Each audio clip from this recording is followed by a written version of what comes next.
stuff, and nothing will. You'll get a good. Well, you throw up at a certain point, you pass out. You can overdose on it.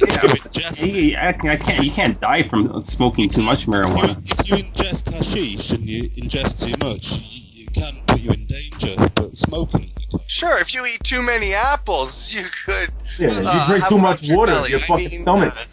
No, you know what everybody hearing right now? That basically you're all admitting you're a bunch of like reefer addicts right now. I don't have my camera on for a reason. Let's just put it that way. Uh-oh. What happens is, for me, it's a way to deal with the sheeple. Because I get irritated with rudeness and what I call evil. I see day to day all around me. And if I don't stay medicated, I tend to let people know that they're idiots. Addicted to marijuana. Joe, have you ever smoked? I don't know about addicted. No, I went out west and I had to be clean for 3 months. So I stopped for like 6 months because I had to. I was making sick money. Meh, you know? But when I'm living where I live, where I work for fucking shite cash, and I'm the lowest rung in my social class because I'm English only and white, yeah, it sort of sucks. I'm going to say hi. It makes working at 7-Eleven or any other shitty-like job a lot better. Okay. Mr. Luca, you were saying, what do you want to say, man? No, I wanted to ask you if you ever smoked. Maybe you had a bad experience or something. Maybe that's why you feel actually, I have had bad experience. I used to live in fucking Amsterdam, right? And like, I hate to disappoint everybody. I hardly, only like how many, less than you could count less than fingers on the hand were actually smoked. And and people used to come to my fucking place, man, and they used to like buy all, especially all my friends from America. They come visit me. They buy all these fucking drugs. And then, like, they leave them on my table, so I pick them up, put them in the fucking drawer.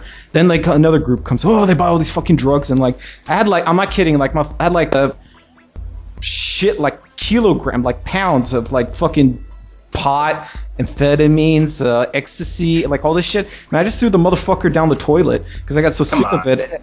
You could have sold it and made a profit. As everybody tells me. They're like, what the fuck? Yeah, and they also hate it. They also say, why the fuck you didn't smoke marijuana every day you live there? I'm telling you, it is stupid to smoke. One thing, you lose your initiative. You don't want to make any money anymore, okay? As much as y'all fucking lie about it, you know that's the truth. See, if you were smoking, if you would have been smoking weed, you wouldn't have threw that shit out. You would have smoked and figured out a plan. Oh. That's right. It does help for building a plan. That's the problem. You know, let me tell you, the reason why marijuana is never going to be legalized is if it's only like people who smoke California's marijuana, y'all ain't going to criminalized, man. That's a huge tax incentive. They're doing it. It'll be legalized in America within 10 years. Okay, let's bring it back to the conspiracy level. Everybody always talks about. I don't think we're last in 10 years, so it'll actually be legal in 2013. Let's discuss the conspiracy. People smoke it and then they don't want to make money. Maybe that's why they don't legalize it. Oh, so it's necessary in a capitalist society not to smoke marijuana. Got to keep the sheeple working, and in fear. Like, you know, I've heard lots of younger people tell me the dangers of marijuana, not knowing I smoke, and I chuckle. I don't correct because it's not my place, but inside I'm grinning because it's tripe. The most you're going to do is fall asleep and get the munchies. Here in Philly, basically what they do, you can have an ounce of weed up to 30 grams, and they'll slap you on the wrist and give you a $200 fine and a citation. So they're just making more money now off of that instead of throwing you in the bullpen. You know what I mean? That's right, and that costs them money. Let's talk about the conspiracy angle of marijuana drug addiction. Okay, why was it banned? Everybody, on all the conspiracy theorists, we all believe like, oh, because the Rockefellers, they had like the patent on nylon, and then like Anslinger, like to control Mexicans. What? I never heard this angle. Explain to me, how was it used to control Mexico? Well, it was one of their customs. They came in, you know, they used to work hard, you know, smoke a little bit of weed at the end of the day, and they were like, it was cool at first, but then people were like, well, George Washington. Oh, well, that's true, but they wanted to control Mexico. It was a political thing. Yeah, I've heard that. It's very simple. In the South, pot grows anywhere. It's a weed.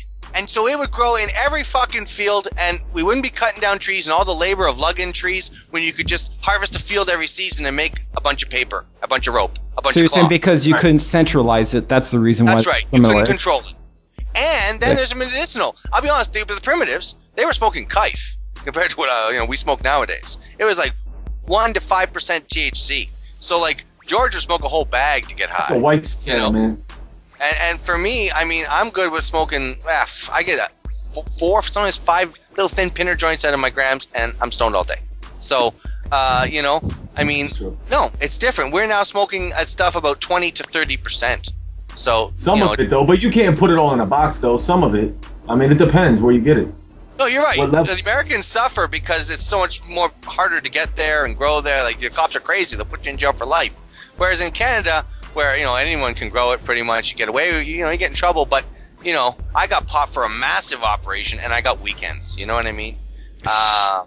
What happens is it's not one of those things where it's not profitable in Canada. So, you know. Hey, a little about your background. Were you in the Navy? I was with a military organization. Cause I'm asking this because within the conspiracy community, everybody you've seen, like, the biggest source of disinformation, especially about aliens, extraterrestrials, always comes from military or ex-military. George Noory, Steve Quill, or Hawk. Here's the thing. Some of the guys Everson, all these motherfuckers are always ex-military. How can we believe anything you say if you've been in the military? Okay, first off, I'm not that kind of military. Let me just put it that way. I say military organization. That's all I'm leaving it at. What kind is it? Walk away from that topic. But what happens is my alien stuff came way before my military stuff. I kind of got addicted to the topic when I was really young, and I was lucky enough to be able to travel a lot and get access to, you know, different cultures and different people. And then when I worked in the cruise ship industry for about 3 years, I was all over the Caribbean, all over South America. So my ET stuff, I don't know, just too much evidence. I got started with Cherry to the Gods, though, as a kid. That was my first book that got me really into it, by Von Däniken. I was going to ask who wrote it. I forgot. But no, would you not, as a conspiracy theorist, would you not admit that a major source of disinformation within conspiracy community has always come from ex-military types? For sure. But sometimes it's that they don't even understand the picture, right? With what they're seeing. Like, you get guys who come out of Area 51. You know, they think they're seeing captured UFOs from far away. They're not that far away. There's a reason why there isn't too much going on in the South. That's all I got to say. Name one credible account where there was a UFO, and from a person that's credible, that wasn't military. Shit, there's a whole bunch of cops in one country over in Europe there. They had the people started seeing them too and recording them for like 6 to 8 months. It was like clockwork. What? Why? They were recording military planes, though. That's what they were recording. No, they weren't. Actually, they were blimps. They were surveillance blimps. I heard about it somewhere else. Actually, there is one person. We don't know what they were. Whatever they tell us, we don't know. But you're saying they're aliens. Well, I'm saying there's a chance. So, what do aliens have an interest in us for? Well, there's 2 reasons. Why would they give 2 shits about us? Seriously. Well, I'll tell you, 2 reasons. One, we've done pathetically poorly compared to past cycles this time around. We got nothing out in space. We're, you know, we really just kind of got taken over like 2,000 years ago by the whole Judaism, materialism. It's older than that. It's way older than that. 4,000, 10,000 it is. No, years. you're right. As soon as we brought gods onto the planet, we kind of fucked ourselves and put ourselves under quarantine. No, they created and that's why that concept. When aliens come here, I believe something like the Greys, maybe they got deals with some of the governments, like, you know, just don't shoot us down anymore or some shit like that. Have you ever met a Grey? No, I have not. Well, I got one. Hey, that's a valid I'm going to say something. It's a valid question. Yeah, see, this is all just speculation. You don't have any valid proof whatsoever. Well, no, behind I've talked to statement. people who say they've met Greys. I've talked to people who believe in Santa Claus.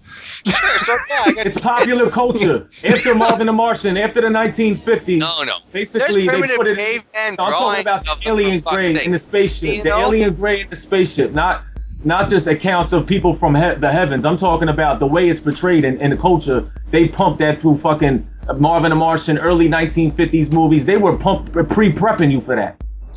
Don't forget Crowley. Crowley was the one who Crowley did it right. He drew an image false claims.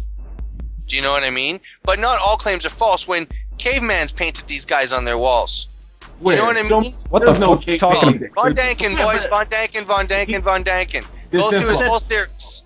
He's an archaeological guy. Categorizes it all, and then you can go from his work into other stuff. He's been debunked 100 times. Actually, there's one person who's credible, who has seen an alien. Actually, me and him. Neek, you have actually seen a UFO in real life, and you experienced the effect of 2 idiots who just went about their... Would you mind